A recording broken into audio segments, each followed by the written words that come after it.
ज्या अरहंत भिक्षूंनी शरीर सोडतात त्यांच्या शरीर सोडण्याच्या विधीला, त्यांच्या त्या अग्नी संस्काराला परिनिर्वाण असे म्हणतात। निर्वाण हा शब्द अग्नि संस्काराशी, मरणाशी आणि कोणत्याही विधीशी जुटलेला नाही आहे। ज्यांच्या हातात पडला त्या लोकांनी तो कोण्याही ठिकाणी निर्वाण शब्द वापरलेला आहे। निर्वाण या शब्दाचा अर्थ पाली भाषेमध्ये निब्बाण होतो। निब्बाण म्हणजे मराठीत निर्वाण, त्यालाच इंग्रजीमध्ये स्पॉटलेस लाईफ म्हणतात, त्याला सोप्या भाषेमध्ये काळे डाग विरहित जीवन म्हणतात, त्यालाच आणखी सोप्या भाषेमध्ये राग खय्यो, दोष खय्यो, मोह खय्यो, ती उच्चंती निब्बाण म्हणजे राग क्षय झाला, द्वेष क्षय झाला, मोह क्षय झाला, म्हणजे त्यांचं चित्त राग द्वेष मोहातून परिपूर्ण निर्मळ झालं आणि त्यांचा स्वभाव आता पुन्हा राग द्वेष मोह बनवण्याच्या स्वभावापासून मुक्त झाला। त्या अवस्थेला अरहंत पदाच्या अवस्थेला निर्वाण म्हणतात। ती जिवंतपणाची अवस्था असते, मरणासाठी वापरलेला शब्द नाही आहे। म्हणजे जिवंतपणे जे अरहंताचा साक्षात्कार करतात, जे अरहंत होतात त्यांना निर्वाण प्राप्त झाले असे म्हणतात। म्हणजे मरण प्राप्त झाले असे नाही म्हणत, निर्वाण प्राप्त झाले म्हणजे काय, त्यांचा सगळा राग निघून गेला, त्यांचा सगळा द्वेष निघून गेला, त्यांचा सगळा मोह निघून गेला, अशा अवस्थेला म्हणतात निर्वाण।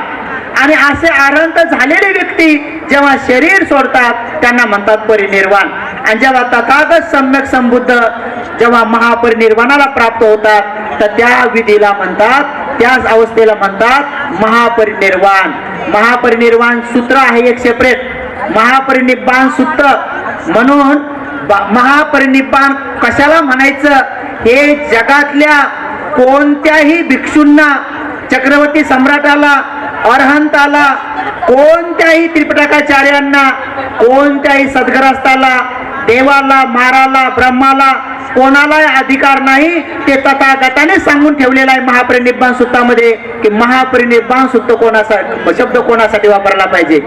आपल्याकडे अनेक लोक आहेत। मी काल एका ठिकाणी एका व्हिडिओवर कमेंट पाहिलं, एका व्यक्तीने कमेंट केलं की आम्ही बुद्धापेक्षाही जास्त बाबासाहेबाला मानतो। पहा आता ही भाषा बाई, ये तो बडी बात आहे।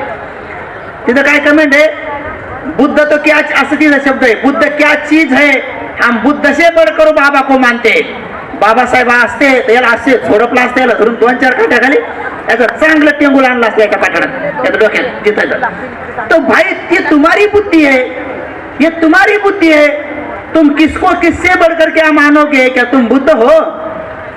तर बुद्ध काय म्हणतात, हा धम्म बुद्धाचा आहे, हा धम्म बुद्धाचा आहे, हा धम्म अरहंताचा नाही आहे, हा धम्म बोधिसत्वांचा नाही आहे, हा धम्म चक्रवर्ती सम्राटाचा नाही आहे, हा मार देवांचा नाही आहे, ब्रह्माचा नाही आहे, हा चक्राचा नाही आहे, हा धम्म तथागत भगवान बुद्धाचा आहे।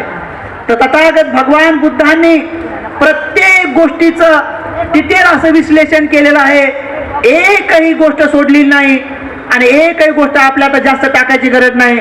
म्हणून भगवंताचा धम्म केवळ परिपूर्णं, केवळ परिशुद्धं, तो एवढा शुद्ध आहे की आता तिच्यामध्ये काही अशुद्ध नाही की जेणेकरून तुम्ही तिच्यातून काढलं पाहिजे, तिच्यामध्ये आता काही कमी नाही की तिच्यामध्ये तुम्ही जास्तीच टाकलं पाहिजे, तो परिपूर्ण आहे। म्हणून अनेक लोक व्हॉट्सअप विद्यापीठाचे विद्यार्थी आहेत, फेसबुक युनिव्हर्सिटीचे स्टुडंट आहेत, तर हे व्हॉट्सअपचे विद्यार्थी, हे फेसबुकचे विद्यार्थी, हे इंस्टाग्राम ट्विटरचे विद्यार्थी, हे इकड तिकडच्या ज्या काही मेसेज आणि गोष्टी आहेत त्या इकडे तिकडे व्हायरल करतात, खाली बाबासाहेबाचं बुद्धाचं नाव टाकून देतात। यांना यांची टर करायची असते। म्हणून आपल्या समाजात कलेक्टर भरपूर झालेले आहेत। कलेक्टर म्हणजे प्री परीक्षा, मेन परीक्षा, ओरल परीक्षा UPSCची देऊन पास झालेले कलेक्टर वेगळे, ते कलेक्टर वेगळे, पण हे व्हॉट्सअप फेसबुकचे कलेक्टर वेगळे। म्हणजे कुठूनही कलेक्ट करायचं आणि त्याची टर करून द्यायची, त्याच नाव आहे कलेक्टर। असे कलेक्टरांची संख्या खूप जास्त झाली कारणानं ते मात्र कुठूनही कसंही कलेक्ट करतात आणि काही टर करून देतात। म्हणून अशा लोकांपासून थोडं सावध राहिलं पाहिजे। उपासक उपासिकांनो, हा जो एवढा मोठा महासंघदानाचा सोहळा ज्या भंतेजींच्या सुपुत्रांनी सगळ्यांनी मिळून आयोजित केला, ही खूप मोठी महापुण्याची गोष्ट आहे. म्हणून पुन्हा एकदा याच्यावर अध्ययन करणं सुरू करा, चिंतन मनन करणं सुरू करा. आणि कोणालाही आम्हालाही आमची बुद्धी पाजळायची गरज नाही. आणि कोणालाही तथागत बुद्ध काय म्हणतात, तथागत भगवान बुद्ध मानवाच्या मरणाला काय म्हणतात, तर स्पष्ट महासती पट्टाण सुत्तामध्ये वर्ण आलेलं आहे. काय वर्ण आलेलं आहे? कथमाच सा भिक्कवे मरणं. हे भिक्षुंनो, कशाला म्हणतात मरण? तिथं सगळंच आलंय. कथमाच सा भिक्कवे जाती, कशाला म्हणतात जन्म. कथमाच सा भिक्कवे व्याधी, कशाला म्हणतात आजार. कथमाच सा भिक्कवे जरा म्हणजे म्हातारपण कशाला म्हणतात. कथमाच सा भिक्कवे मरणं, कशाला म्हणतात मरण. सगळं सांगितलंय भगवंतांनी, आपल्याला सांगायची गरज नाही. रे काय म्हणले? कथमाच सा भिक्कवे मरणं.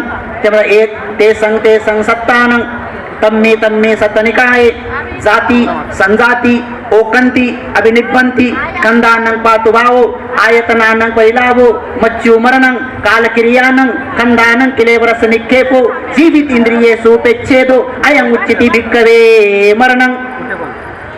आता हे भगवंताचं ऐकाव का ह्या कलेक्टरचं ऐकाव? तर भगवानने काय इथने एवढे शब्द दिले त्यांनी मरणाला, एवढे शब्द दिलेत मरणाला. मच्चू मरणं काल क्रियानं अंदानं किलेवरस निक्षेपो जीवित इंद्रिये सुपेच्छेदो अयं उच्यति भिक्कवे मरणं. याला म्हणतात मरण. आता ते लय मोठा विषय, थोडं जास्त बोल नाही सांगत, थोडं वर पटपट सांगतो. कधीतरी ज्ञान सत्यशोधक युट्यूब चॅनल आहे, सविस्तर माहिती देईन तुम्हाला. तर अनेक लोक काय करतात, मच्चू मरणं कालक्रियानं खंदानं केलेवरच निकेपो जीवित इंद्रिय सुपेच्छेदो अयं उच्यति भिक्कवे मरणं. हे शब्द तुम्हाला हळूहळू, पण आजही कोणाच्या घरी जा, बौद्ध लोकांच्या फोटो घरी नातेवाईक मरण पावले तर त्यांच्या फोटोच्या खाली तिथं त्यांना तुम्हाला पाहायला मिळेल काय लिहिले, आमचे टमकोजी ढमकोजी बौद्धवासी असं लिहितात ते. आता आला शब्द याच्यात बुद्धानं म्हणलं का तुम्ही बौद्धवासी लिहा म्हणून, तर ज्यांच्या हाती शब्द पडतात फोटोच्या खाली लिहितात आमचे टमकोजी ढमकोजी बुद्धवासी, म्हणजे त्या लिहिले कैलासवासी, मग आपण लिहायचं बुद्धवासी. आता काही दिवसांना लिहितील भीमवासी, आणि कोणी लिहितील रामजी बाबावासी, मग कोणी लिहितील मी राहत्यावासी, म्हणजे मी राहत्याच्या शेजारी गेली ती, नाही तर मग सावित्रीबाई वासी. आता लिहिणाऱ्याला काय सांगावं, यायचं काय हुकी येई नाही, तर यायला हुकी आली तर काही लिहितील, तर भाई कोई नहीं बुद्धवासी, कोई नहीं भीमवासी, कोई नहीं सावित्रीबाईवासी. ये शब्दों का जाल है. बुद्ध क्या कहते, बुद्ध मरण को क्या कहते, तर मरण लिहायला काय अवघड आहे. बुद्ध म्हणतात त्याला मरण लिहा, नाही तर मृत्यू लिहा, नाही तर कालवस लिहा, नाही तर दिवंगत लिहा, नाही तर खंड विक्षिप्त झालेल्या, किंवा आता त्या व्यक्ती निर्धन लिहा. असे सरळ सरळ सरळ शब्द तिथे आलेले आहेत सोप्या भाषेमध्ये. पण अनेक लोक लिहितात नाही बुद्धवासी. त्याला असं वाटतं की बुद्धवासी लिहिल्यानं आमचा पाहुणा लगे बुद्धाच्या शेजारी जाऊन बसला, इकडे रट्टावून दारू प्याला, असा दारू प्याला पिऊन मेला, आणि तिथं लगे बुद्धाच्या शेजारी जाऊन बसला. पहा इथं लोकांना अजून पंचशील घेता येईना, पंचशील घेता येत नाही नीट. आम्ही म्हणतो डोळे लावा डोळे लावा, तर ते मिची उघडे ठेवतात. काहून उघडे ठेवतात काय माहित नाही. त्याला वाटते भंतीची गळ्यातलं तोडून पळतात का काय काय माहित. बरं आम्हाला असं वाटतं बा म्हणता म्हणता कमीत कमी शील पालन करावी बसल्या, म्हणून आम्ही म्हणतो म्हणा डोळे लावून, तर डोळे उघडे ठेवतात. मग आम्ही म्हणतो नमो तस्स, याचे डोळे उघडे असतात. आमचं सुरू आहे नमो तस्स, आणि त्याचं ये नाव बसला इथं बघा, म्हणजे गेलं नमो तस्स बाजूला. आणि आमचं सुरू आहे बुद्धं शरणं गच्छामि, आणि त्याचं चाललंय गळ्यातलं केवढं घेतलं माया कानातलं हिरवं पचक पडलं मग पिवळं धमक बघा. म्हणजे आपलं चाललंय इकडे बुद्धं शरणं गच्छामि, आणि त्याचं चाललंय सोन्याची चर्चा. आणि त्याच्या पुढं आमचं चाललंय द्वितीय एमपी, आणि त्यांचं चालली एकटी झाली काय सासू सांग नाही आली, ते म्हणते माय मी सासू तो कोरोनात मेली, कधी मेली आणि माहित नाही मेली बाय अजून बघा, म्हणजे यायची बारा, म्हणजे इकडं द्वितीय एमपी तर एमपी गेलं बाजूला.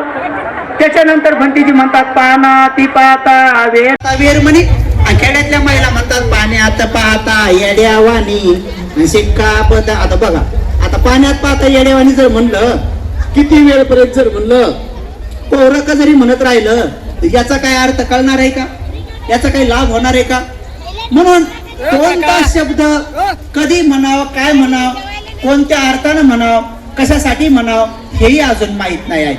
पंचशिलाचे बघा आता 70 वर्ष झाले. 70 वर्षामध्ये जर आज पंचशील घेण्यात आणि देण्यात जर चूक काढली तर किती मोठा भ्रम आहे.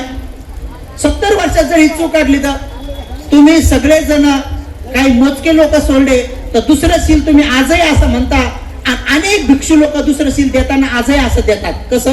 आदिन्न दाना वेरमणी. चूक आहे, चूक आहे. कोणाची चूक नाही काढायची, इथं काही बढायकी नाही मारत बसायची, इथं काही करायचं. अरे भाई चूक आहे तो चूक आहे. आधी न नाही, आधी ना आहे, नला काना आहे. आता हे तुम्हाला ब्लॅक बोर्डवर लिहून शिकवा लागत. 70 वर्षामध्ये सगळ्याच्या तोंडात हेच पडलंय. मग आता असं म्हणायचं का जाऊ द्या ना बनतेजी, ते तोंडात पडलंय तर म्हणू द्या ना. आधी न मध्ये काय फरक होतोय पहा. काही काहीच म्हणणं असेल अरे बाबा न आणि ना मध्ये खूप फरक आहे, खूप मोठा फरक आहे. कसा आहे? एक वाक्य घ्या. मी चोरी करणार नाही, कॉमा, केल्यास फाशीची शिक्षा द्यावी, फुल स्टॉप. कसं वाक्य बरोबर आहे? मी चोरी करणार नाही, कॉमा, केल्यास फाशीची शिक्षा द्यावी, फुल स्टॉप. पण आता तो कॉमा जर इकडे आला, मी चोरी करणार, कॉमा, नाही केल्यास फाशीची शिक्षा द्यावी, फुल स्टॉप. बरं आहे का? एक कॉमा जर अलकड घेतला तर एवढा अर्थ बदलतो. एक काना जर तिकडे घेतला तर काय होईल? म्हणून आधी न नाही, आधी ना दाना वेरमणी आहे. पुन्हा तिसरं शील तुम्ही आजही सगळे लोक चुकीचं घेता, बरेच जण चुकीचं देतात. काय म्हणतात? कामे सुमेच्छाचारा वेरम. चूक. कामे सुमेच्छाचार नाही, ते एक शब्द आहे. कामे सु हा वेगळा शब्द आहे. मिच्छाचारा हा वेगळा शब्द आहे. कामेसु मिच्छाचारा वेरमणी. कामे सुमेच्छाचारा म्हणजे त्याचा अर्थ वेगळा होतो. म्हणजे काम वासनेपासून अलिप्त राहण्याचं मी आचरण करतो असं त्याचा अर्थ आहे. आणि तुम्ही काय म्हणतात? कामे सुमेच्छाचारा, चांगलं वागण्यापासून दूर राहण्याचा विचार करतो. बा म्हणा मग 70 वर्षापासून तर बाई गडबड हो रे सब जगावर. आता एका ठिकाणी एक माणूस दारू प्याला, दारू फुल प्याला, पोटात दारू, आणि दारू पोटात आणि भट्टीच्या पाठीमाग म्हणतोय. काय म्हणतोय? सोरा मेरय मज्ज. त्याच्या पोटात दारू आहे बरं, त्याला अर्थ कळत नाही की काय अर्थ. सोरा मेरय मज्ज पमाद ठाणा. बाकीचं म्हणते की तुम्हीच म्हणा म्हणे पुढचं. त्याला त्याचा दमच गेला, तिथूनच म्हणलं त्याला पमाद ठाणा, पुढचं तुम्हीच म्हणा म्हणे. तर अजून जर आपल्याला याचे अर्थ जर कळू नाही लागले तर कसं होईल? म्हणून उपासक आणि उपासिकांनो, आजच्या प्रसंगी तुम्हाला ते सांगतो की आपल्याला पंचशील जरी भरपूर पाठ झालं तर त्याचा अर्थ जाणा आणि त्या अर्थानुसार वागणं सुरू करा. आणि मग बघा आपल्याला भगवान बुद्धाच्या धम्माचा तुरंत लाभ होतो की नाही. कोणता? स्वाख्यातो भगवता धम्मो, जो स्वाख्या सांगे संदिग्धिको अकालिको, तो लगेच तुम्हाला फळ देतो. यथा भासी तथाकारी, तथाकारी यथा भासी, जसा बोले तसा चाले, त्याची वंदावी पाऊले. हे शब्द कुठून घेतले? इथून घेतले, तथागतातून. आणि म्हणून उपासक उपासिकांनो, आपण जसं बोलतो तसं आपण वागलं पाहिजे, जसं वागतो तसं आपण बोललं पाहिजे. हे तथागताच्या संदर्भातच हे वाक्य खरं ठरू शकतं.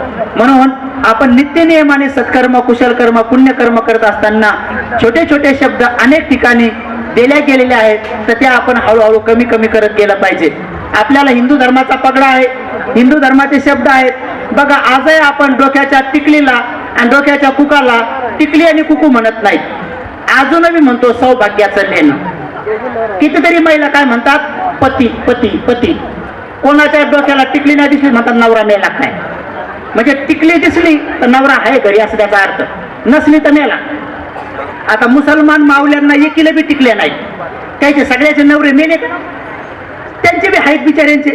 तर ख्रिश्चन महिला सुद्धा नाहीत, ज्या त्यांच्या बौद्ध स्त्रियांना बी नाहीत. हे महाराष्ट्रामध्येच का कुकू आणलं? का त्यांच्या कपाळाला टिकल्या लावल्या? आणि का त्यांना म्हणतात पती पती पती? आमचं असं म्हणणं आहे की तुम्ही पतीला पती म्हणा आणि टिकलीला टिकली म्हणा, नाही तर मग नवऱ्याला तर टिकली म्हणा. म्हणजे माहेरी गेल्यावर बाई एकटी झाली का टिकली संघ आली. एक बाई तोंड धुता धुता टिकली पडली पाण्यात, मग पडला नवरा पाण्यात. काही काही महिला आंघोळीला गेल्यावर टिकली भीतीला लावतात, मग नवरा चिटकवला का टिकली चिटकवली. म्हणून टिकली टिकली म्हणा ना. कशाला हिंदू धर्माचे पगडा डोक्यावर ठेवता? लावायचीच लावा, पण त्याला टिकली म्हणा, नवरा म्हणू नका. ती नसली तरी काही टेन्शन घ्यायची गरज नाही. टिकली का म्हणजे नवरा पटकन मरतोय असं काय डोक्यात आणू नका. गळ्यातल्या मणी मंगळसूत्राला अनेक महिला म्हणतात सौभाग्याचं लेणं. आणि नवरा बिमार पडण्याचे शेजारणीकडे पैसे मागतात, बाई पैसे द्या ना, ते बिमार आहेत. ती म्हणती मणी मंगळसूत्र विक ना. मणी मंगळसूत्र म्हणजे जन्माचं जोडी, आणि खरा जोडी चालला इकडं, खरा जोडी चालला. आता कसं काय समजा त्या बाईला, काय समजा त्या बाईला, खरा जोडी म्हणा का मणी मंगळसूत्र म्हणा. म्हणून ह्या ज्या इतक्या खोट्या खोट्या गोष्टी आपल्यामध्ये रूढ झाल्यात, त्या खोट्या खोट्या गोष्टी ज्या आहेत त्या खऱ्या खऱ्या करा. सरळ सरळ आपल्याला जे उलट झालेलं आहे, जे सरळ सरळ केलं तर बौद्ध धर्म समजायला काही सोपा अवघड नाही आहे. धम्माचे संस्कार जे आहेत ते धम्माचे संस्कार आपल्या जीवनामध्ये टाका, म्हणजे मग तुमचं जीवन सुखमय झाल्याशिवाय राहणार नाही.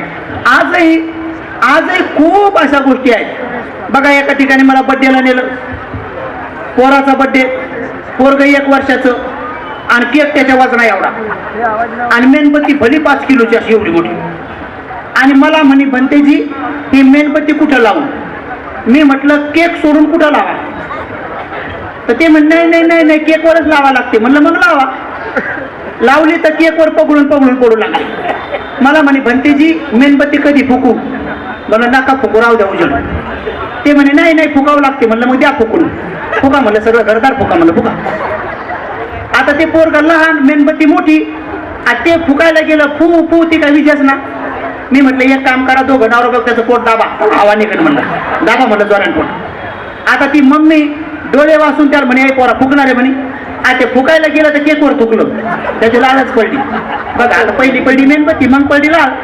तुम्ही आता लांब, तुम्हाला काय दिसत नाही, जवळ आलता आम्हाला सगळं दिसते. आणि मग नंतर म्हणे भत्तीची फुगा कधी फोडू. म्हणलं मी गेल्यावर फोडा.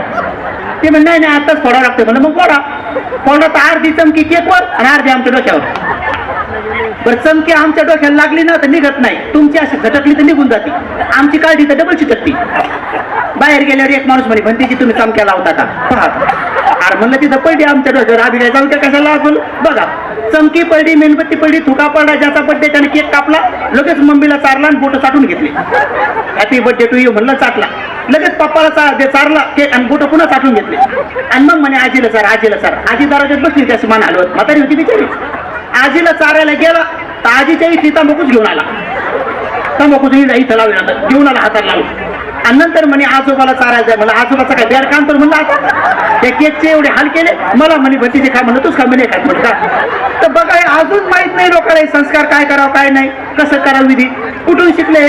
की सगळे ख्रिश्चन फिलॉसॉफी पासून आजही लोकांना गॉड ब्लेस यू म्हणतात. अरे मी म्हटलं बर्थडे मध्ये म्हणा ना, lord Buddha bless you, noble Dhamma protect to you, pure Sangha guide to you, happy birthday to you, happy birthday to you, supreme Buddha bless you, great Dhamma protect to you, pure Sangha teach to you, happy birthday to.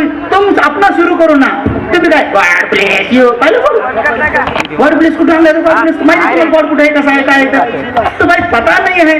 तो भाई दुसरों की संस्कृती उठाने में हमको बड़ा अच्छा लगता है. आपली संस्कृती सुरू झाली तर त्यांना ऐकू वाटत नाही, आपली संस्कृती सुरू करा. Triple gems bless to you. एक जण मला म्हणजे ट्रिपल जेम्स काय हो, मला गॉड काय हो, म्हणे काय असो पण गॉड बरं आहे. तर समजत नाही अजून अनेक लोकांना. आणि म्हणून तुम्ही हळूहळू एका लग्नात गेलो, एका लग्नात गेलो एवढंच. एका लग्नात गेलो, नवरदेव नवरी डॉक्टर, आणि त्यांना अजून हे माहित नाही की मेणबत्ती कुठे लावा. तर मला विचारलं म्हणे भंतेजी मेणबत्ती कुठे लावू. तर म्हणलं लावा इथं, डोक्यावर चोपडी जागा आहे म्हणलं, द्या इथं लावून म्हणलं. आता वाटी आणून लावा लागते एवढं माहित नाही का. लावा म्हणलं इथं मेणबत्ती इथं लावा, आणि अगरबत्त्या कानात टोचा म्हणलं माझ्या, आणि जे फुलं आहेत त्याने ते नाकात टोचा, म्हणजे तोंडात म्हणता येईल. आणि म्हणून उपासक उपासिकांनो, हे संस्कार आपण शिका. पुन्हा एकदा पूज्य मोठ्या भंतेजीला त्रिवार अभिवादन. त्यांच्या संपूर्ण शिष्यगणाच्या प्रति मैत्री भावना, तुम्हा सर्व दानदात्यांच्या प्रति मैत्री भावना, आणि तथागतांच्या सद्धर्मामध्ये लीन लावून आपण सर्वांनी कुशल कर्म करा, आपलं जीवन सुखमय बनवा. भवतु सब मंगलम, भवतु सब मंगलम, भवतु सब.